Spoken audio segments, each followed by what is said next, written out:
What's up, everybody? I hope you're doing well. Today, I thought it would be fun to continue our conversation that we started a few weeks ago about being a content creator. I had put out a Q&A for you all to submit your content creator related questions, and I ran out of time to answer those in that episode. So today I'm doing an entire episode just answering your questions about being a content creator. So I ended up posting this poll twice to Instagram, both from the first time that I made the episode a few weeks back, and then I just reposted it again yesterday, asking you all to submit your questions about being a content creator. And no surprise, the most commonly asked category of questions was about the money related aspects, like how do you actually make money? How do you strategize so that you can make money? All of that. So if that's what you're here for, we will definitely get into that. But before we dive into the money related questions, I think there were some really valuable questions submitted about the process of like, how do you become a content creator and how do you continue to be a content creator? One person asked where to start or how to get started. And another person asked, how did the start look? So let's talk about how the start looked for me, and then I'll talk a little bit about how to get started in general. The actual origin story of private practice skills I've talked about many times, so I'll link to something below if you're interested in hearing the full story. But the short version was I had a deep interest in teaching, and in 2018 spring, I finally had the opportunity to teach a graduate level MFT class. I loved it. I was obsessed. It was like it scratched an itch I didn't even know I had. And then when that class ended, the itch intensified and I was like, I have to teach. But I also really wanted to have children and soon. And I also realized how poorly, unfortunately, adjunct teaching pays. So combining all of those variables together of like, I felt like I had to teach. I also wanted a very flexible schedule that I knew I would have to build, but to eventually build to in time. And I wanted to earn a decent wage from teaching. Those factors were brewing on my mind. I had this like sleepless summer for 2018 where something was just like trying to come out of me. And I literally woke up at 4 a.m. While my husband and I were on vacation, and like everything for private practice skills like downloaded into my brain and it just clicked. How I actually developed it over the years was I first just committed to posting one weekly YouTube video. So I did that for I think a couple months, maybe 10 videos. And then I started an Instagram account. I started posting, I think, a few times a week on Instagram. And then I did that for a few more months. And then I started blogging weekly. And then I started learning about how to grow my email list, which I learned that I'm so grateful I learned this at the beginning. That is one of the most valuable tips you can learn as a content creator. Grow your email list because that's the only thing on the internet that you truly own. So I started growing my email list about 6 months in. And my goal was to just keep posting on all of those platforms weekly, at least, for a full year to see if I could build an audience. What ended up happening is I think I reached 1,000 subscribers, like slightly less than 1 year in. And then I got contacted by a sponsor who had seen that I was posting regularly and they wanted to start sponsoring my content. So that's where I started monetizing right at 12 months. So if you are thinking about getting started, the first question I would ask is like, what's your goal, right? If you're looking to create content, it's probably more about like, what's your goal? And then the answer is creating content. If you're thinking, I'd like to create content, but I don't know what about, sit on it for a little bit and think, well, what would my goal really be if I wanted to create content? So in the story I just shared for me, like my goal was I wanted to teach, and I wanted to teach about something that I was getting asked a lot about by my friends. And I had these resources that I wanted to give for free. And I wanted to find a way to generate income that allowed me to be really flexible with my time. And voila. So that's kind of like a personal goal. Like, this is what I wanted for my life. Once you have that developed, then you need a mission statement for the content that you're creating. When you create content, there is definitely a brand that you're building, and every brand needs a mission statement. Like, here is what I am offering into the world. Here's how I am helping other people. And of course, your goals and your mission statement can evolve as you go, but you need like a North Star so that you know what direction to head into as you get the ball rolling. And one point that I'd like to put an exclamation point on for like what to focus on when you're getting started is building an audience. If your goal is to earn income from the content you're creating eventually, you have to build an audience. And rather than necessarily seeing it as like you need to figure out what way you're going to earn income and then try to build a bridge to that, like if you're hoping to build income through ad revenue and building a bridge to that, I think it's more valuable to say, how do I build a committed audience? And once you have that audience, the income generating opportunities abound within that space. So then you can lean into whatever avenues that generate income seem to fit best, given the audience that you've built. So as a content creator, the goal is to build an audience. That was a long-winded answer to the first question. So let's carry on. Okay, next question is about the process of making these videos. One question says, how do you come up with new things to talk about? And another similar question says, how do you choose what topics to cover? Great question. I have two different answers to this depending on what era of private practice skills we're looking at. When I first started and my goal was to build an audience, because remember, that is the most important thing to start with, I fed the algorithm. I'm familiar with YouTube. So on YouTube, I use TubeBuddy. I would type in potential titles for an episode like how to design a therapy office from scratch. If TubeBuddy is telling me that a lot of people are searching for this, but there's not very many videos popping up in response to that query, like that's a really good sign that it's going to be successful. So this is basically SEO, but on YouTube, because YouTube is both a search engine and social media, I know. But on other platforms, there's other ways to strategize like what's trending and making sure that you catch the trend so you're likely to have success in the algorithm. After a couple of years or so, probably about 2 years, I realized that if I only use that approach, I would burn out, because now instead of feeling like I'm working for myself, I feel like I'm working for the algorithm. So once I hit an income goal that fit like the goal that I set for myself, I'm like, this is enough income for me. I can just sort of sustain. If I stay right here, that's great.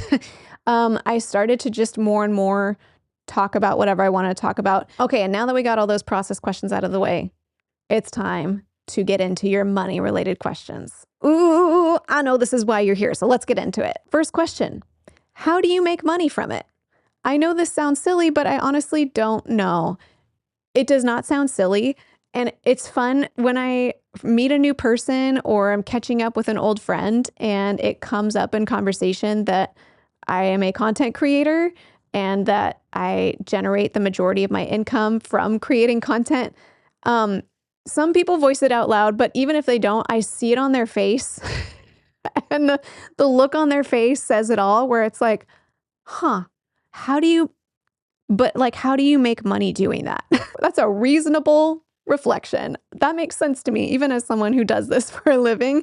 It is kind of like, what a weird thing that I could just like literally talk into this microphone, looking at a camera, and my bills are getting paid. Like, how does that actually make sense? So let's talk about how I get paid. So first of all, I have multiple revenue streams. I think that is the most stable way to be a content creator. But of course, as you're just breaking into generating income, you're probably just going to have one income stream get added in at a time. But it's nice that now I have this sort of ecosystem of income streams that offers a lot of stability. Here is a list of my current revenue streams related to being a content creator, and I am ranking them by which ones produce the most amount of income to least amount of income today. Right now, my top revenue generating income stream is sponsorships. So most of the time, whether you're watching on YouTube or listening to the podcast, there is a sponsor, and there's only so many content creators in this space, in this niche. If a sponsor is a really good fit for somebody in my niche, which I think the sponsors that I have tend to be like right in my niche, there's only so many content creators they can pay. And there's also multiple brands, potential sponsors competing for the same ad space in your episode. So all of those variables make the potential income go up. My next biggest income stream is affiliate commissions, which if you're not familiar, it's a little bit like a sponsorship, but instead, whenever I share a link recommending a product or a service, I have a special affiliate link where the price of that product or service is the same for the user, or they might even get a special discount sometimes, but then I receive a commission from each purchase through that link, and that's called an affiliate commission. My next biggest source of income right now is YouTube ad revenue. That's been one of the least reliable sources of income this whole time, but as of right now, it is next on the list. But yeah, there have been some months where it will drop down to, I've had it drop down as low as like $100 a month when my views are the same, right? So it fluctuates based on the market and which brands are competing to have ad space on your YouTube videos. And right now, my next biggest source of income is course sales. Right now, I only have one course available, the Client Attraction System. There was a time when I had 3 different trainings available, including one about DIYing your website that was at a much higher price point and generated a lot of sales. So there were times in the past where my course revenue matched my sponsorship revenue. I'm currently working on some things. So my course sales might pop back up, but right now it's kind of in a lull. And my next biggest source of income is contracted deliverables. Okay, what does that mean? Basically, if a brand wants my face or a video from me, but they want ownership of it. So let's say a brand wants to post a video of me, but on their website, not like on my YouTube channel or something that I own, then we can have a contracted deliverable where they might say, hey, can you create a 30-second vertical Instagram reel with these features that we are going to post on our brand's page? So then it's just a flat fee for me to make that item for them, but I deliver to them, thus the name deliverable. And I'm working as a contractor. So that's something that I do from time to time. And the last revenue stream, I think, as of right now, is speaking gigs. There's a potential for revenue to go pretty high there, but the reason why it's at the bottom of the list is because I usually do like 1 speaking gig per year. They are usually the most amount of work, but I really enjoy it. I really like teaching. There's something about that live element of like being in the room, even if it's virtual, being in the room with the students teaching. I enjoy it so much. So I try to do that at least once a year, but because I don't do it more often, it's at the bottom of the list as far as how much revenue it creates for me. Okay, next money related question. Do you pursue any ad/affiliate partners or do they find you? I personally have not approached any ad partners. All of those are people who have reached out to me, brands who've reached out to me, but I have friends who are content creators who will advocate and reach out to brands. And I'm pretty sure that's like the recommended way to do it. So, but personally, I just really went in hard on growing an audience. Brands will scout creators. And if you're kind of right in their niche, they'll find you, but you can also advocate for sure. I know people do that. I just don't know how to do that. Okay. There are some questions that are kind of repeats a little bit, but this one is specific to this year. They say, how do you make money in 2025? And how do you set up brand deals? So I'll answer the second part first. I'm going to just keep repeating the importance of building an audience as a content creator, because if you already have an audience built, then 1, brands will reach out to you, or if you're reaching out to a brand, then you can pitch them with your audience, basically saying like, hey, this is the audience that listens or watches, consumes my stuff. And I think I'm already using your product, or I think they're going to think your product is awesome for these reasons. You can also build a media kit. And if you don't know what a media kit is, it's kind of like a resume for content creators. It's like a 1-page thing that just shows all of your stats across all of your platforms. And so then it can kind of pitch to brands like, hey, here's why you might be interested in working with me, and just like a quick way to digest all of your information. How do you make money in 2025? I mean, I covered my revenue streams. They are still working. They were working before. I think even if you don't have a sponsorship, starting with affiliate links is probably a great way to like get your skin in the game. So even if you have a small audience, if there are products or services that you recommend, then you can always see if there's a way to apply to become an affiliate for that product, and then use those links wherever it is that your audience is. If you have your own product, that is probably the most successful way to make money, because if you have a great product that's exactly for the audience that's already following you, they're going to want to buy it from you. So even if you have, 100 followers or 500 followers and like 1 to 5% of those people are interested in buying your product, you can already get the ball rolling. It's possible to earn a lot of money from a relatively small audience if whatever product you've built is tailored directly to them. Okay, and last question, kind of similar to some of the things we've talked about. How do you market yourself to brands, and how much of a following do you need? So the first part we touched on a bit already. Like, marketing yourself to brands really is focused on like if you're pitching yourself to a brand, you just want to make sure that whatever content you're creating and the audience you've built is aligned with whatever they're selling. And then how much of a following do you need? It really depends. I would say the more niched your niche, the smaller the following you need. My friends, I have a client in 10 minutes, so I'm going to push the pause button, and at some point I will finish getting back to the rest of your questions. Hello, I'm back. I'm aware that typically I wouldn't wear workout clothes for an episode, but I had this little tiny window of time available before picking up my kiddos, and I thought it was so appropriate that I just go ahead and use it to film the rest of this episode, because I spent the rest of my day seeing a therapy client, getting lunch with a friend, going to a workout class, and now I have this little window of time where I can finish recording this episode. And that's partly what I love about being a content creator. So here I am in my workout clothes. Now, speaking of all of that, the next category of questions I just labeled as downsides, because after all that I said, there are definitely downsides. The first question in this category, someone asked, what are the risks associated with it? Honestly, so many. Let's see. I got a list. The first downside and risk is the financial instability, especially at the beginning, but it could come at any time. The best way to prep for this, I would suggest, is when you're first starting out, have some form of stable income and do content creation on the side, and wait until it shows that it's able to generate a reliable source of income before you scale back income elsewhere. Another potential risk that I've experienced, and I've definitely heard from content creator friends as well, is the plethora of ways that it could impact your mental health negatively. There is something that's especially isolating about living so much of your time online. Like, it's not just the computer screen, but like putting content out there in these parasocial platforms where these aren't people who know you personally. We have a way of like generating a lot more benefit of the doubt for people that we know in real life.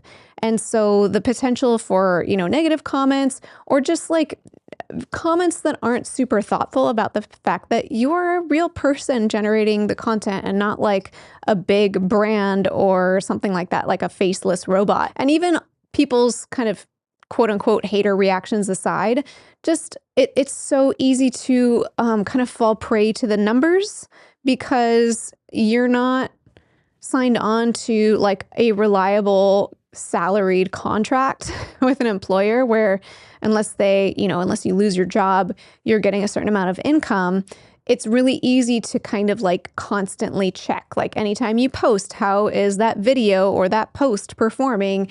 How many likes did it get? How many comments did it get? How many followers or subscribers do I have? How many people are visiting my website? How many people opened that email this week? Like, checking those numbers kind of can create a somewhat false sense of security when it goes up, and can also, like, if anything doesn't perform as well as your average or as you'd hoped, then it's really possible to take it personally, or just kind of feel the blow of like, I don't know if this business model is working, when ebbs and flows are totally natural. Like, that's just normal. Another risk is the fact that the algorithm is in charge, like especially if you're only utilizing one platform on social media, or even if it's on your website, the Google algorithm changes a lot. It has changed so much just in the last like 1 to 2 years, even in the last 6 months. So even if you have something that's performing super great, but you're posting on TikTok and then TikTok gets banned, for example, then you could lose your entire business model in one day. So an email list is, again, like the least sexy part about content creation, but one of the most valuable parts of making it a sustainable business and keeping ownership over the direction of what you do. Another potential risk is the capacity for work-life imbalance. I mean, I just shared about how I went off and had this like awesome day between filming this morning and now. And so there's the potential for really great work-life balance. But because you're your own boss, then it's also really possible to work yourself too hard because you're trying to keep up with the numbers and make sure you're generating income in a timely manner. And so it's not like your paycheck is coming no matter what. You have to keep working to get your paycheck. So it's really possible that the flexibility can kind of come back and bite you and you end up overworking yourself. So it takes a lot of intentionality with your schedule to counterbalance this and not burn out. Another risk that I don't hear people talk about enough is potential for legal issues. There are so many things that I just was not worried about as a person until becoming a content creator and realizing like there's a lot of things legally that can go wrong, even if you're following all the rules. And that's the key phrase, because I used to always think like, as long as I'm following the rules, I should be good. But people will still, if you have a voice, authority, power, money, there will always be a space where somebody with not great intentions will come for you. And if you value speaking freely, then it comes back to bite you even more. So I've spoken about that in episodes past, so I won't get into it today. And another question, similarly, how do you handle the haters? The main way I deal with that is it's not good for me to read comments regularly. As much as I want to, it's a boundary I need to keep in order to be able to keep doing this regularly. If I release a video, I try to wait until a time where, in case there's like a really negative comment, I have a minute to like deal with it. That really helps. Okay, so one person asked, did you have to create a second business to sell the products you created for private practice skills? Great question. Different people do this differently, but the way I've chosen to do this is to keep everything completely separate. So private practice skills is an LLC. It has its own bank account. It has its own liability insurance. It is its own business entity, separate from any other income generating endeavors I do as a person. That was, to me, the safest option. And another miscellaneous question, well, would you recommend for therapists that want to start content creation? I think that means like, would I recommend therapists start content creation? And I'd say if you actually feel a genuine like interest and desire, give it a dabble. Like, even if you're not sure what your goals and your mission statement are, I know I said all that stuff about building the audience and knowing what your point is, but if there's a part of you that sort of has that like itch or interest, like, ooh, I kind of want to do it, by all means, go for it. See what happens when you scratch that itch. If you love it, see if there's something that fits for you, even if it's going to feel like awkward and wonky because you kind of are like a fish out of water. That's expected. Expect it to feel a little bit like a fish out of water. But if you're like, I'm really curious to see what happens if I keep trying this, that's a good sign that maybe this is worth exploring a little bit more. Well, it's time for me to sign off and go pick up my kiddos. And yes, I'm going to edit this video tonight after they go to bed. But I had a beautiful, like, multiple hours in the middle of the day where I just hung out with my friend and worked out. So +1 for content, plus 100 for content creation, honestly. I really do love this job and I appreciate it. And it's only possible because you participate. So thank you for being here as well. And if you had any like heavy hitting questions about content creation that I didn't touch on, feel free to leave those in the comments below. I may not check them right away, but I will check them later whenever I'm ready to talk about this topic again, see what people asked about, so I know what episode to make about it next. And before we close, I'd like to thank TherapyNotes.com for sponsoring this video. TherapyNotes helps with all of your practice management needs, from scheduling to notes to billing. They have a HIPAA-secure telehealth platform included for free for all users and a whole suite of AI features to streamline your note-taking process. If you'd like to check out TherapyNotes, you can get 2 months to try all of these features for free with no commitment just by clicking the link in the description of this video. Well, thank you to all of you who submitted your questions. I hope this was helpful to you if you've ever thought about whether you want to pursue content creation and all of that. And if you are going down that route, sending all my heart emojis your way. It's a big challenge. It's an undertaking, but you're doing it. And on that note, until next time, from one therapist to another, I wish you well.